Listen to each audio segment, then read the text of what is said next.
की नौकरी चली गई। पप्पू अपने बॉस के घर के सामने रोज पोटी करके चला जाता था। एक दिन बॉस कहता है, यह क्या हरकत है, तुम रोज मेरे घर के सामने पोटी करके क्यों चले जाते हो? तभी पप्पू कहता है, यह बताने के लिए कि मेरी नौकरी चली गई, लेकिन रोज भूखा नहीं मरता हूँ। नमस्कार। एक प्रेमिका अपने प्रेमी से पूछती है कि तुम कहाँ हो? प्रेमी कहता है कि मैं मोटिवेट कर रहा हूँ। प्रेमिका पूछती है, किसे? तब प्रेमी गुस्से से कहता है, तेरा 3 घंटे से वेट कर रहा हूँ मोटी। एक बूढ़ी औरत के घर में आतंकवादियों ने बम फेंक दिया। तभी लोग चिल्लाने लगे, बुढ़िया बम है, बुढ़िया बम है। तभी बुढ़िया कहती है, बदतमीज, वो तो मैं जवानी में हुआ करती थी, अब तो मैं सिर्फ पटाखा। नमस्कार। एक बार एक प्रेमी कहता है कि संगीत में इतनी शक्ति होती है कि पानी भी गर्म हो सकता है। प्रेमिका कहती है, जब तुम्हारा गाना सुनकर मेरा खून खौल सकता है तो पानी गर्म क्यों नहीं हो सकता? पिताजी पप्पू से कहते हैं, कल रात तू घर क्यों नहीं आया? पप्पू कहता है, पापा मैं कल रात अपने दोस्तों के साथ पढ़ाई कर रहा था। पिताजी कहते हैं, लगता है तेरी रात की दारू अभी उतरी नहीं है। पप्पू कहता है, ऐसा क्या कह दिया पापा मैंने?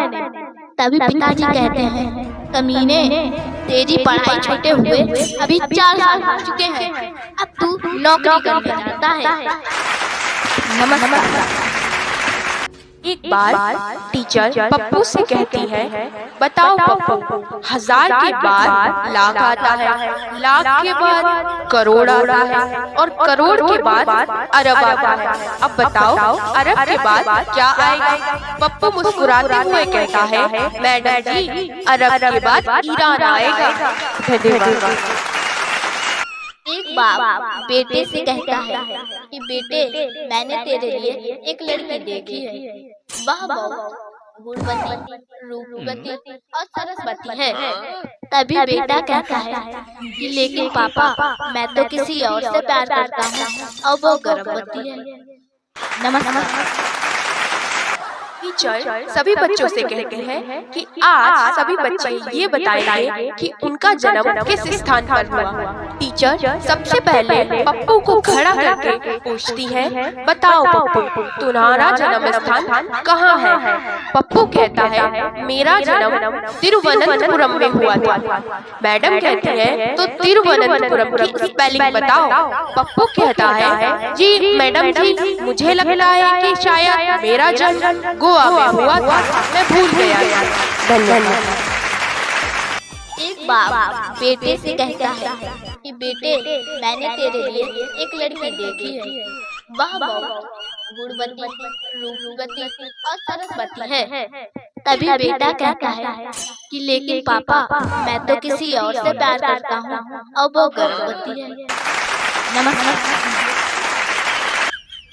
एक बार एक बूढ़ी औरत बार बार घर के बाहर अंदर बाहर अंदर वापस आ रही थी और वापस जा रही थी। बहुत देर के बाद शर्मा जी उस बूढ़ी औरत से पूछते हैं, क्या बात है माता जी, क्या कोई परेशानी है?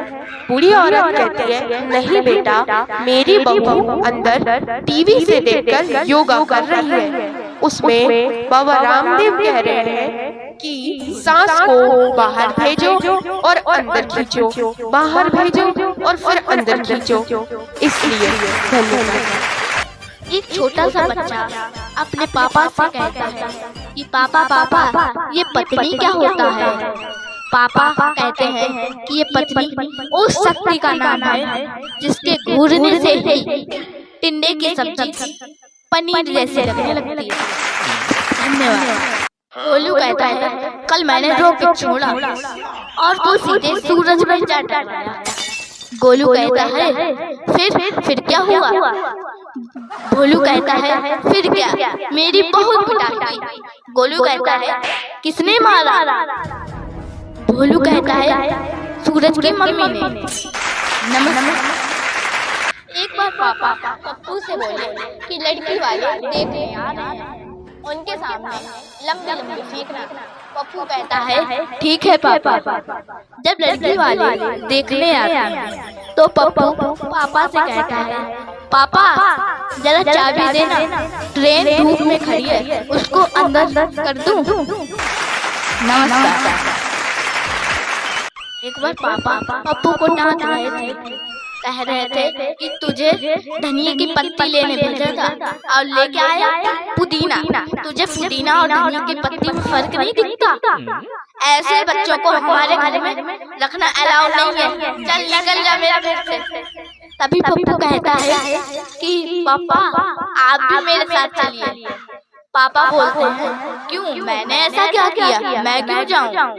तभी पप्पू बोलता है कि मम्मी कह रही थी कि ये मेथी क्यों खा लाया।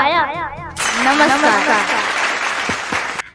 पापा पप्पू से कहते हैं कि कल तुम अपना होमवर्क करके मत ले जाना। पप्पू कहता है कि अगर मैंने अपना होमवर्क नहीं किया तो मैडम आपका नंबर मांगेंगी। पापा कहते हैं इसीलिए तो कह रहा हूँ। नमस्कार। एक LKG में पढ़ रहे बच्चे का पेपर में 0 आया। तभी पापा कहते हैं ये क्या है, ये मैम ने तुमको क्या दिया? बच्चा कहता है कि मैडम के पास स्टार खत्म हो गए थे, इसीलिए मुंह दे दिया। नमस्कार। अगर आपको हमारा वीडियो अच्छा लगा हो तो प्लीज़ कृपया करके हमारे ये वीडियो एक बार शेयर ज़रूर कर दीजिए। धन्यवाद।